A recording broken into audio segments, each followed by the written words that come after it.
Welcome to my YouTube channel. आप सभी लोगों का स्वागत एवं अभिनंदन करती हूँ। मैं निशा सिंह। आज के लेक्चर वीडियो में हम लोग देखेंगे कि सामाजिकरण की प्रक्रिया क्या होती है और प्रोसेस ऑफ सोशलाइजेशन किसे कहते हैं, क्या होता है। तो सबसे पहले हम लोग चलिए चलते हैं, यहाँ पे देखते हैं इस लेक्चर वीडियो के माध्यम से। जन्म के समय बच्चा ना सामाजिक होता है ना ही असामाजिक होता है। समाज के संपर्क में आने के बाद ही उसमें सामाजिकता या असामाजिकता की बात आ जाती है। दूसरे शब्दों में हम लोग देखेंगे तो कहेंगे कि यहाँ पे जब बच्चा संसार में आता है तो वह समाज की परंपराओं, रीति रिवाजों तथा जाति क्रियाकलापों आदि सामाजिक प्रतिमानों से अनजान होता है, अनभिज्ञ होता है। परंतु जन्म के साथ ही उस पर सामाजिक प्रतिमानों का प्रभाव पड़ने लगता है। आयु बढ़ने के साथ बच्चा सामाजिक परंपराओं का अनुकरण करने लगता है और कुछ समय बाद वह एक सामाजिक प्राणी बन जाता है। अतः सामाजिक विकास का अभिप्राय सामाजिक संबंधों में परिपक्वता प्राप्त करने से है। तो सामाजिकरण की प्रक्रिया देखिए जन्म से ही शुरू हो जाती है। इसमें यही बताया जा रहा है कि जो सामाजिक करण की प्रक्रिया होती है वो जन्म से ही, जब बच्चा संसार में आता है तभी से वो समाज की परंपराओं, रीति रिवाजों को सीखने लगता है और उसे मतलब कि उसमें परिपक्वता, दक्षता हासिल कर लेता है। नेक्स्ट है सामाजिकरण की प्रक्रिया को प्रभावित करने वाले कारक। तो सामाजिकरण की प्रक्रिया को प्रभावित करने वाले कारक निम्नलिखित हैं। यहाँ पे सबसे पहले हम लोग यहाँ पे देखेंगे कि विभिन्न अवस्थाओं में होने वाला सामाजिकरण अनेक कारकों से प्रभावित होता है। बालक के सामाजिकरण को प्रभावित करने वाले कुछ महत्वपूर्ण कारक निम्नलिखित हैं यहाँ पे। ओके, तो यहाँ पे सबसे पहला जो कारक है वो वंशानुक्रम है, हेरिडिटी है। तो इसमें मनोवैज्ञानिकों ने कहा है कि वंशानुक्रम का कुछ न कुछ प्रभाव सामाजिक विकास पे अवश्य पड़ता है। वंशानुक्रम व्यक्ति के शारीरिक तथा मानसिक विकास के साथ साथ उसके सामाजिक विकास को भी प्रभावित करता है। अनेक सामाजिक गुण व्यक्ति को वंश परंपरा के रूप में अपने माता पिता तथा अन्य पूर्वजों से प्राप्त होते हैं। नेक्स्ट स्लाइड में हम लोग देखेंगे कि शारीरिक तथा मानसिक विकास। तो शारीरिक विकास जो होता है, शारीरिक तथा मानसिक विकास का व्यक्ति के सामाजिक विकास से घनिष्ठ संबंध होता है। शारीरिक दृष्टि से स्वस्थ तथा विकसित मस्तिष्क वाले बालकों के सामाजिकरण की संभावनाएं अधिक होती हैं, जबकि शारीरिक एवं मानसिक रूप से अस्वस्थ बालकों में सामाजिकरण की संभावनाएं वहीं कम हो जाती हैं। ठीक है, जो वो समाज में विकसित नहीं हो पाते हैं, जो अस्वस्थ बालक होते हैं मानसिक एवं शारीरिक रूप से। अब देखते हैं कि हम लोग का इकोनॉमिक स्टेटस क्या प्रभाव डालता है। आर्थिक स्थिति, माता पिता की आर्थिक स्थिति का भी बालक के सामाजिकरण पे उतना ही प्रभाव डालता है। जैसे धनी माता पिता के बच्चे अच्छे माहौल में रहते हैं, अच्छे व्यक्तियों के संपर्क में आते हैं तथा अच्छे विद्यालय में शिक्षा ग्रहण करते हैं, जिसके कारण उनका सामाजिक विकास अच्छे से हो पाता है। वहीं अगर दूसरी तरफ देखा जाए तो इसके विपरीत निर्धन परिवारों के बालक उत्तम वातावरण, उचित संपर्क तथा श्रेष्ठ विद्यालय के अभाव में समुचित सामाजिक विकास से वंचित रह जाते हैं। जो गरीब घर के बच्चे होते हैं वो ना तो ठीक से पढ़ाई कर पाते हैं, ना ही अच्छे लोगों के संपर्क में आ पाते हैं। तो इन सब की वजह से वो उनका जो सामाजिक विकास होता है वो उतनी अच्छी ढंग से नहीं हो पाती है।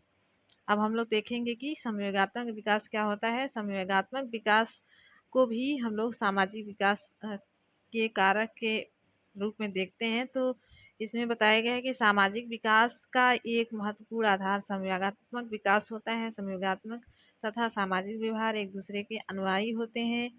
जिन बालकों में प्रेम, स्नेह, सहयोग, हास परिहास के भाव अधिक होते हैं वे सभी को अपनी ओर आकर्षित कर लेते हैं तथा स्नेह व आकर्षण का पात्र बना लेते हैं। इसके विपरीत जिन बच्चों या जिन बालकों में ईर्ष्या, द्वेष, क्रोध, घृणा, निरस्तता आदि भाव होते हैं वे किसी को भी अच्छे नहीं लगते हैं तथा ऐसे बालकों की सभी उपेक्षा करते हैं।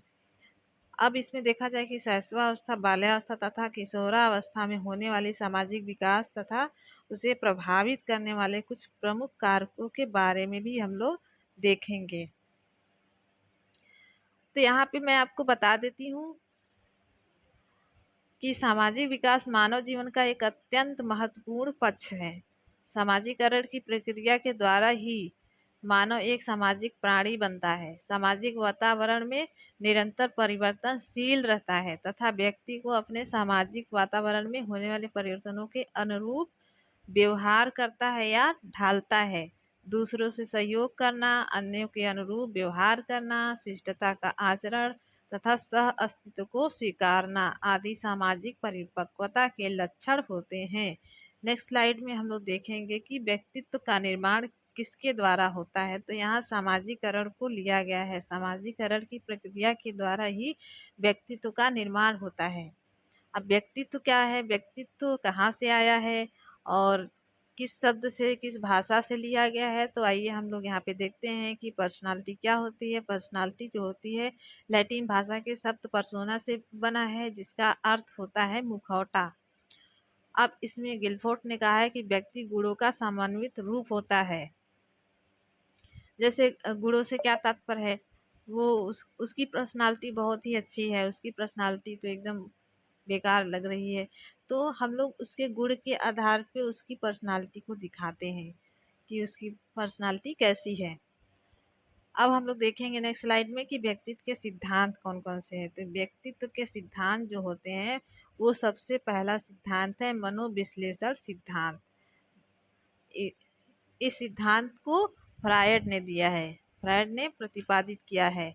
और सेकंड है आत्मज्ञान का सिद्धांत, इसे मैस्लो ने प्रतिपादित किया है। थर्ड है रचना का सिद्धांत, इसे सेल्डन ने प्रतिपादित किया है। इसके प्रतिपादक कौन है, सेल्डन है। आलपोर्ट का सिद्धांत, तो इसके प्रतिपादक आलपोर्ट है।